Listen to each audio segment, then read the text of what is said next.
Welcome class. आज हम बात करेंगे फंड फ्लो स्टेटमेंट का। फंड फ्लो स्टेटमेंट एक ऐसा स्टेटमेंट है जो प्रिपेयर किया जाता है ये पता करने के लिए कि हमारे कैश रिसोर्सेज में कितना चेंज आया है, कितना कैश रिसोर्सेज इंक्रीज हुआ है, कितना कैश रिसोर्सेज डिक्रीज हुआ है।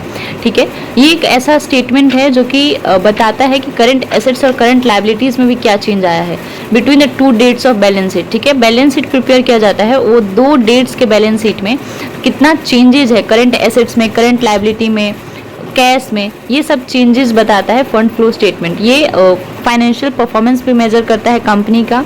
ठीक है, कैपिटल भी मेजर करता है, changes in capital and the fund. Right, अब हम बात करते हैं कि ऑब्जेक्टिव्स क्या होते हैं फंड फ्लो स्टेटमेंट के। So here are the objectives of fund flow statement. Objective, पहला ऑब्जेक्टिव है proper use of working capital. Working capital में कितना चेंजेज आ रहा है, उसके क्या इंटरप्रिटेशन है वर्किंग कैपिटल के।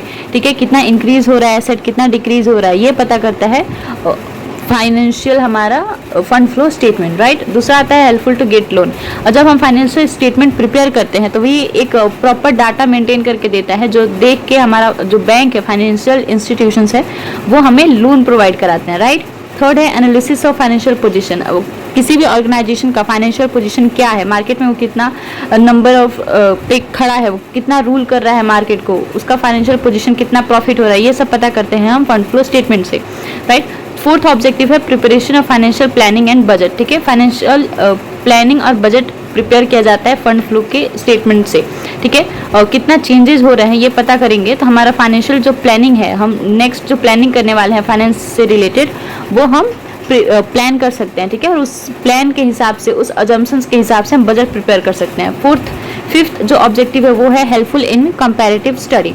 ठीक है, दो बैलेंस शीट के बीच में अगर हम कंपेयर कर रहे हैं फंड फ्लो स्टेटमेंट का, तो हम ये कंपेयर कर सकते हैं हम दो डाटा के बीच में। सो फंड फ्लो स्टेटमेंट है वो हेल्पफुल होता है कंपेयर करने में दो डाटा के बीच में, दो फाइनेंशियल इंफॉर्मेशन के बीच में। ठीक है, so these were the objectives of fund flow statement. अब बात करते हैं कि फंड फ्लो स्टेटमेंट कैसे प्रिपेयर किया जाता है, कैसे अकाउंट मेंटेन किया जाता है फंड फ्लो स्टेटमेंट का, सो दैट हम चेंजेस को रिकॉर्ड कर सकें, फंड फ्लो को मेंटेन कर सकें। ठीक है, तो ये है हमारा account of fund flow statement. Fund flow statement for the year ending 31 March 2023 to 24।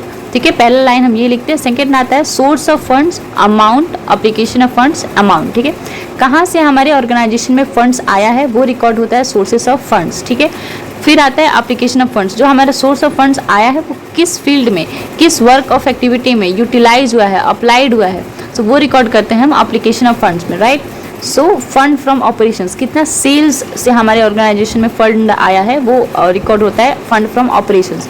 Issue of shares को इशू करने में कितना फंड आया है।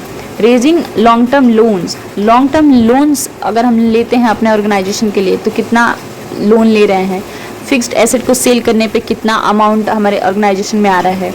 डिबेंचर को इशू कर रहे हैं तो कितना पैसा आ रहा है। नॉन ट्रेडिंग रिसिप्ट, जितना हमारे नॉन ट्रेडिंग रिसिप्ट है उससे हमारे ऑर्गेनाइजेशन में कितना फंड आ रहा है।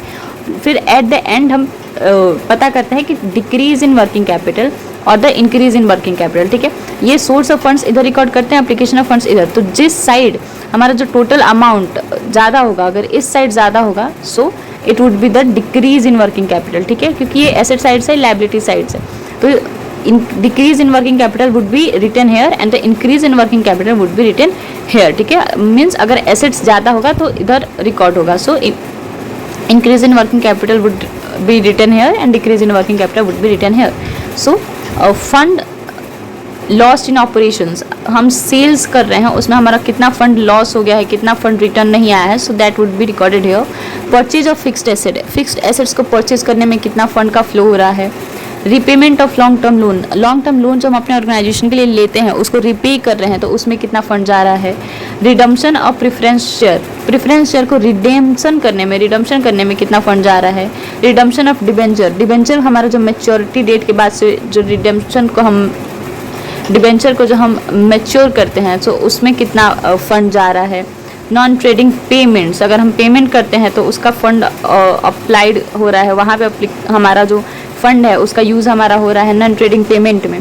सो दोनों को कंपेयर करेंगे, जिसका अमाउंट ज़्यादा होगा, विच साइड ऑफ अमाउंट, अगर इस साइड का अमाउंट ज़्यादा होगा तो that would be recorded here that decrease in working capital, अगर इस साइड का अमाउंट ज़्यादा होगा so that would be recorded here in increase in working capital. So this was the fund flow statement.